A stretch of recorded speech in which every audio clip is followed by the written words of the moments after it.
I was focused on the books, my hands flipping pages faster than my mind could keep up, but I knew I wasn't really reading. The hum of fluorescent lights overhead, the faint smell of coffee from the corner cafe, even the soft scratch of a pencil on a notebook, all of it felt distant. My attention had wandered long before she appeared. "You're distracted, aren't you?" Her voice pulled me out of the haze. I looked up, blinking, and there she was, mid-40s, but it wasn't the age that struck me. It was the way she moved, like she owned the room without needing to say it. Her hair was pulled into a loose knot, a few strands brushing her cheek, and her eyes, dark, perceptive, maybe just a little mischievous, were fixed on me. I cleared my throat, trying to form words, but they refused to come out neatly. I gestured vaguely at the book in front of me, though it was clear neither of us cared about it. She smiled, that small, knowing smile that suggested she understood something I didn't even know about myself. That's what I thought. I can always tell. There was a pause, not an uncomfortable one, more like a fragile little spark hanging in the air.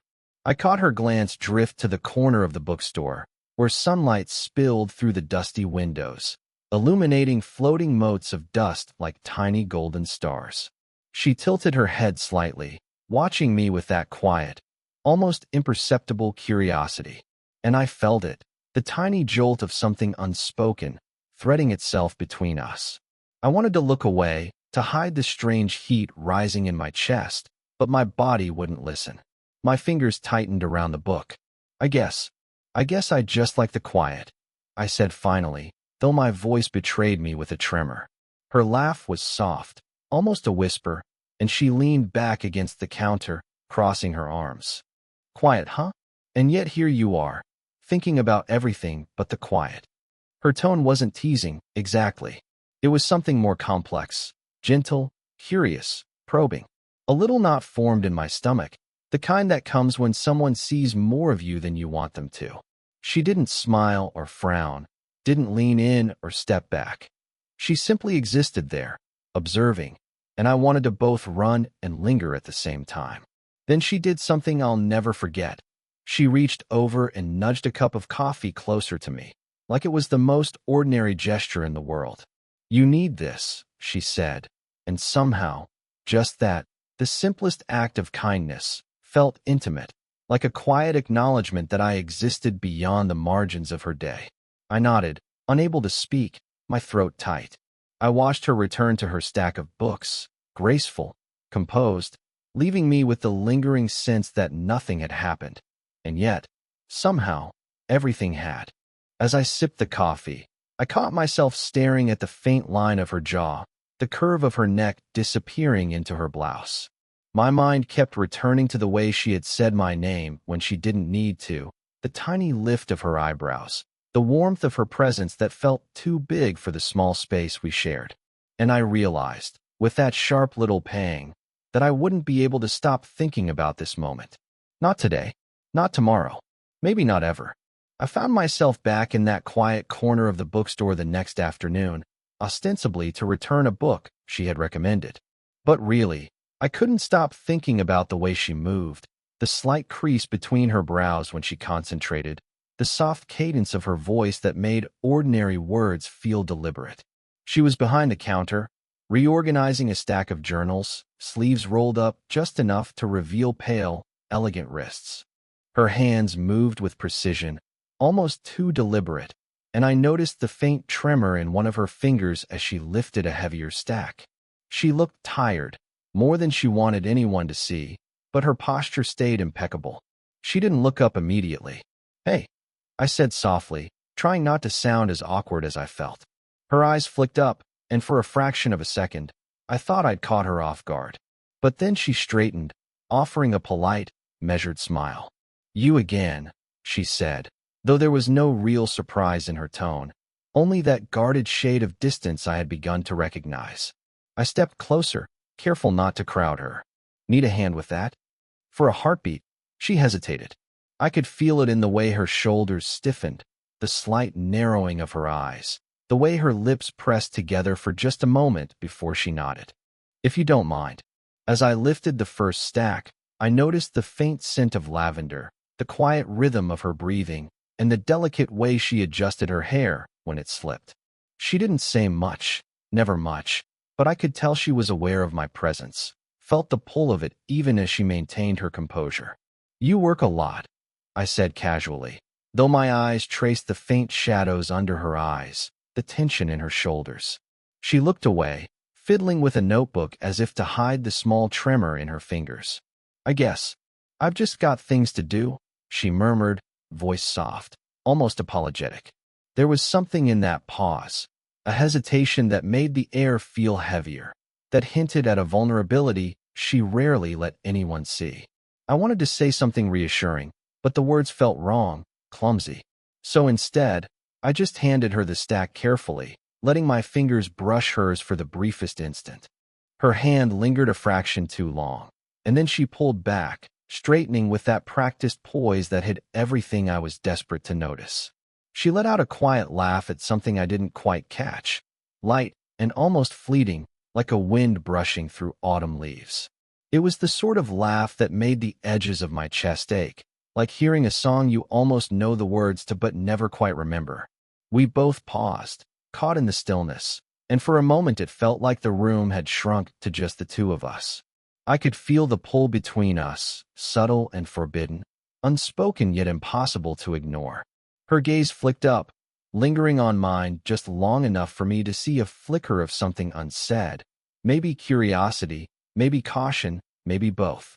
Then she smiled, the faintest quirk of lips and lift of her eyebrows, as if acknowledging the unspoken tension and daring me to notice. I didn't move, didn't speak. I just stayed there, feeling the quiet charge in the air, knowing that neither of us would be able to forget this moment for a long, long time. The rain had started just as I stepped out of the subway, a cold drizzle that made the streets glisten. By the time I arrived at the small cafe she liked, the windows were fogged, warm light spilling out onto wet pavement. She was already there, seated at a corner table, sleeves rolled up again, books stacked beside her, her hair loose this time, damp at the ends. She looked up when I approached, a faint smile tugging at her lips. "You didn't get soaked?" she asked, though her eyes flickered to the rain outside, unreadable. "I managed," I said, shrugging. Inside, my heart was already hammering. Being near her always had that effect, but tonight it felt sharper, more immediate. She shifted slightly, brushing a strand of wet hair from her face, and I noticed how the light caught the faint lines near her eyes, the way her fingers lingered over the edge of her mug. I wanted to reach out, just a hand brushing hers, but I stopped myself, too aware of the distance I shouldn't cross. We talked quietly, words meandering between books and mundane stories, but each sentence carried a weight neither of us addressed. There was a pause, longer than necessary, and I realized we were leaning slightly closer without either moving deliberately. The space between us had contracted to the point where I could feel the warmth radiating from her sleeve-covered arm. And then her phone buzzed. A name flashed across the screen, someone from her past. I saw her expression shift ever so slightly, a tightening in her jaw, the subtle exhale of frustration or resignation. She silenced it without looking at me, tucking the phone back into her bag, but the pause it caused between us left a hollow ache. She started, hesitating, lips parted, and I caught the faintest tremor in her voice. "Wait," I said softly, though my pulse threatened to give me away. "You don't have to go yet." She glanced at me, just long enough for me to see the flicker of something she didn't name. Uncertainty, maybe longing, maybe regret. Her hand hovered near the edge of the table, almost brushing mine. Then she pulled it back, folding it neatly in her lap. We sat in silence for a few heartbeats, listening to the rain against the windows. I wanted to lean in, just an inch, to close that gap, but the restraint burned, sharper than the cold outside. Every instinct screamed to reach for her hand, to let the world fall away for just a second, but I stayed frozen, caught between desire and hesitation. Then she laughed softly at something she read in her book, and it felt like an arrow through my chest. That brief sound, delicate and private, made the ache in my hands and chest worse. I wanted to tell her everything, the way I'd been thinking about her, The way I felt visible and invisible all at once, but the words stayed lodged in my throat. Instead, I smiled, a little too tight, trying to mask the pull that made my fingers twitch. She caught it, just for a moment, and our eyes met, briefly electric, loaded with almost everything. Then the moment passed. She returned to her book, and I to my coffee, but neither of us moved further away. And I knew, as the storm rattled the windows and the rain tapped out its rhythm, that the next time we were this close, something might finally break, though neither of us would admit we were waiting for it. We were alone in the bookstore after closing, the last few customers having slipped away while the city outside drowned in the soft hum of streetlights and distant traffic. She was perched on a high stool behind the counter, shoulders hunched slightly over a ledger, and I was by the stacks, pretending to organize books, but I couldn't keep my eyes off her. Why do we do this? Her voice was quiet, almost brittle, and it cut through the mundane sound of pages flipping. I froze, realizing she wasn't asking about the books. I swallowed. Do what? My voice sounded smaller than I wanted. She lifted her gaze, and for a moment I saw everything she usually masked, the exhaustion, the tension, the way her eyes carried a question she wasn't sure she wanted an answer to. This, she said, gesturing vaguely, as if encompassing the room, the hours we spent together, the whatever this had become. Talking, leaning close, laughing at things that don't matter. Are we pretending it's normal? Or am I imagining it? I wanted to speak, to assure her it wasn't all imagined, but the words tangled in my throat. I felt my hands clench around the spine of a book I wasn't holding for any reason but to stop them from trembling. I don't know, I admitted finally, the confession slipping out before I could stop it. I can't seem to stop thinking about it. About you. The last part came out almost inaudible, swallowed by the silence that filled the corners of the room. She didn't move. Her fingers traced the edge of the counter, slow, deliberate, like she was holding herself together. You think about me? Her voice was soft, vulnerable, but not accusatory. Just raw. Yes, I said, the word echoing against the shelves and walls. I felt exposed, but somehow relieved, as if admitting it aloud had given the feeling shape. Her eyes dropped to the ledger again, but her body stayed tense, rigid with something she wouldn't name. She exhaled slowly, letting the tension fill the quiet. And what am I supposed to do with that? I hesitated. My instinct was to reach across the counter, to close that space between us, but I stopped, my hand hovering like it didn't belong to me. I don't know, I admitted, feeling the weight of truth pressed down. I can't ignore it anymore. The silence stretched, thick and suffocating, filled with all the things we weren't saying. She shifted slightly, a faint sigh, and I could see the internal battle in her face, the desire to push me away and the pull to lean closer at the same time. Finally, she looked up, meeting my eyes fully for the first time that evening. I don't even know if this whatever this is allowed, she whispered, almost to herself, almost like a warning. And then, quieter still, I'm afraid I'm already too involved to stop pretending I don't care. And that line, the quiet, jagged honesty, hit me harder than anything before. I stayed frozen, caught between wanting to reach out and the knowledge that some things, once said, change everything. I was stacking new arrivals along the edge of the counter when she cleared her throat, a sound that made me glance up instantly. She had her hands wrapped around a worn envelope, edges frayed, as if she'd been carrying it for years. I found this the other day, she said, her voice low, hesitant. I wasn't sure if I should show you. My heart stuttered. I took a cautious step closer, trying not to read too much into the tremble in her hands. Show me what? I asked softly, though I already sensed the weight of it. She held out the envelope. I noticed the careful way she extended it, like it was fragile, like it could break if handled roughly. The handwriting was unfamiliar to me, curling and precise. It's from someone I lost a long time ago, she admitted, her eyes darting to the floor. Not in the way people disappear, but someone I loved and never got to say goodbye to. I felt the air shift around us, heavier, warmer, like a storm pressing in from the edges of the room. Her shoulders tightened, a small shiver running down her spine. I didn't think about it for a long time, she continued, but I found it again today.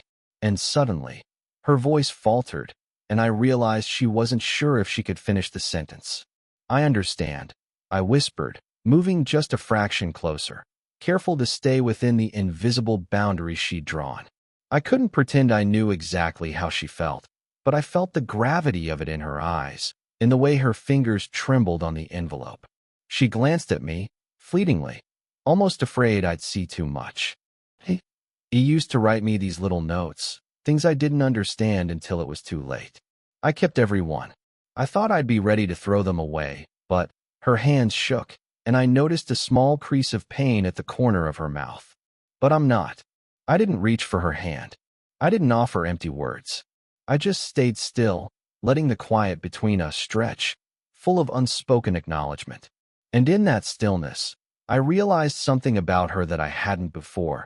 She carried heartbreak like it was part of her skeleton, unyielding but invisible, shaping the way she moved, spoke, and even smiled. I shifted slightly, trying not to betray the pull in my chest. I didn't know, I said softly. I'm glad you're telling me now. Her lips curved faintly, a mixture of gratitude and exhaustion. She tucked the envelope back into her bag, but the air didn't feel lighter. The storm of memory lingered between us, quiet but undeniable. Then, just as she leaned back, her gaze caught mine, a slow, measured look, and I felt the tiniest shift, a current of something unspoken, something dangerous in its delicacy. She let out a breath, almost a sigh, almost a surrender, and whispered, I shouldn't feel this close to anyone right now. And yet, in that moment, we were closer than ever, the room small, the air thick, and the silence between us louder than any words could be. We were back in the bookstore long after the city had gone quiet, the hum of the neon sign outside the window spilling faintly across the floor. The day had been ordinary in every other way, but somehow, being here with her felt charged, as if all the moments we'd shared, the silences, the near confessions, the small touches that never fully landed, had condensed into this single, fragile space. She was sorting through a stack of journals, her hands slow and deliberate. I leaned against the edge of the counter, pretending to watch, but really noticing the way her hair caught the light, the subtle rise and fall of her shoulders, the quiet rhythm of her breathing. "Do you ever?" she began, her voice trailing off, hesitant, searching. I didn't interrupt. I waited, giving her the room to find her words. "Do you ever think we're just pretending?" She finished finally, looking up at me with a trace of vulnerability she rarely allowed. I swallowed. "I don't think we're pretending," I said softly. "I think we're learning." Her lips parted slightly, like she was tasting the words, and for a moment, the space between us felt fragile and electric.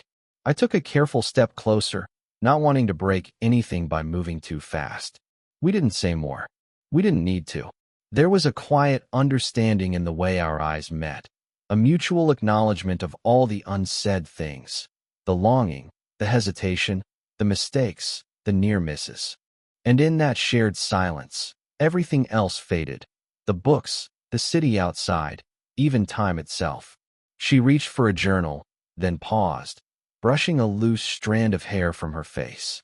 I caught the movement, and instinctively, my hand moved just enough to rest lightly on the edge of hers.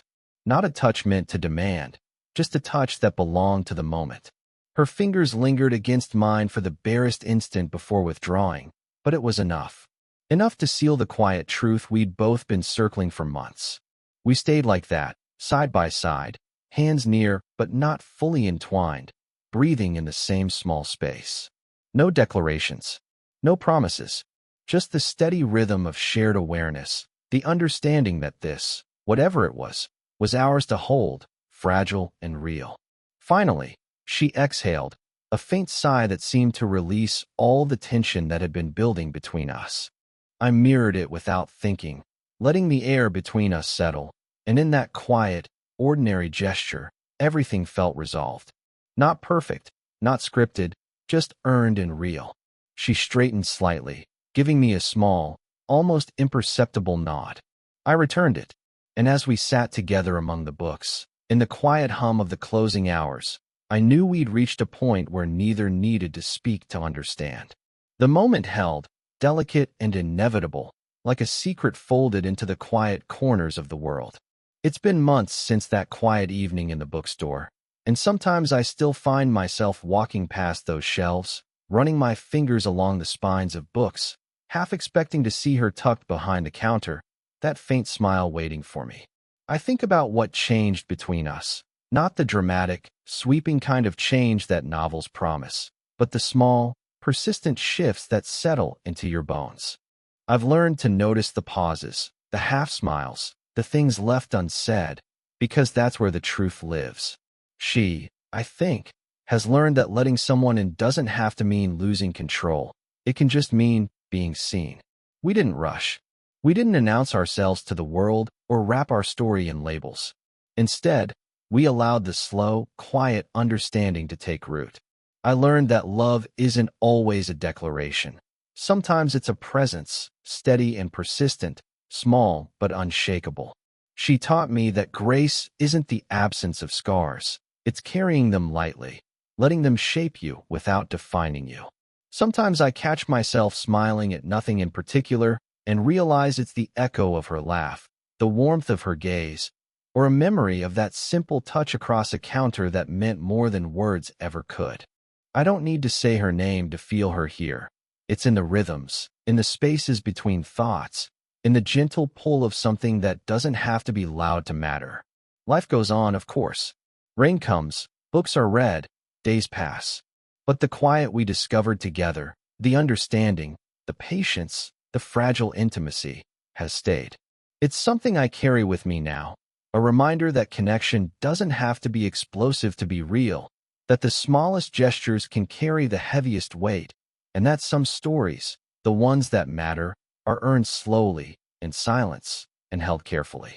And every so often, when I look back, I feel that gentle pull again, the reminder that we both exist in each other's lives in ways no one else sees, a quiet acknowledgement that what we have is delicate, earned, and quietly powerful.